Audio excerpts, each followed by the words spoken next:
Mustafa'nın nabzı.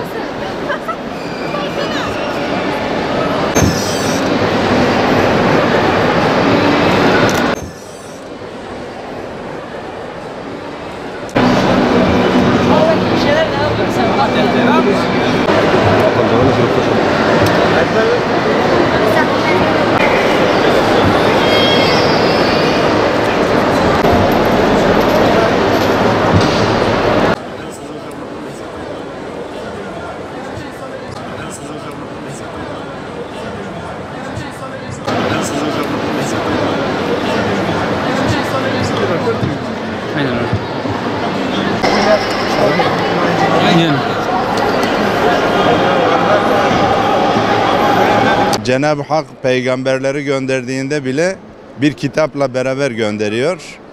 Ve şu anda sergilediğimiz eserler de hepsi Kur'an-ı Kerim'in tefsiri ve o tefsirlerin izahı mahiyetindedirler. Tabii ki insanlar okuyarak doğruyu, güzeli, hakkı bulacaktır.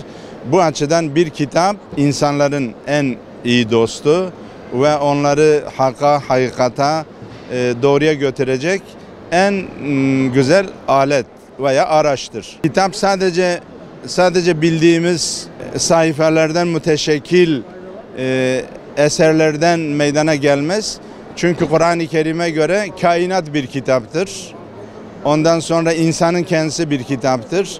Eğer kainat kitabını okuyabilirsek, kendimizi okuyabilirsek, bildiğimiz yine Kur'an'dan ve Kur'an'ın temeline göre şekillenen eserleri okuyabilirsek, insan o zaman dünyaya niçin geldi, vazifesi nedir, sonra nereye gidecek, bunları anlaması, bilmesi ve yaşaması açısından son derece kitap önemlidir efendim. İletişim araçları özellikle yazarlığı da mahvetti.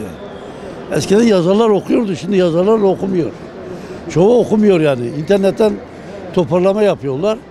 İşte kitap yazdım diye piyasaya çıkanlar da var. Halbuki bir yazarın çok okuması lazım. Altyapının çok sağlam olması lazım.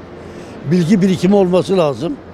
Bütün bunları bir araya getirip insan yazar olabilir. Bu zamanda gençliğin okuması lazım. Çünkü bir milletin gençliği ne zaman kitap okursa, ne zaman imanla teçhiz edilirse o gençlik inşallah teali etmeye, yükselmeye mahkumdur. Ama ne zaman okumayı bırakır, Allah'ı tanımaz, Kur'an'ı, imanını tanımazsa o zaman devamlı tedenni eder, alçalır.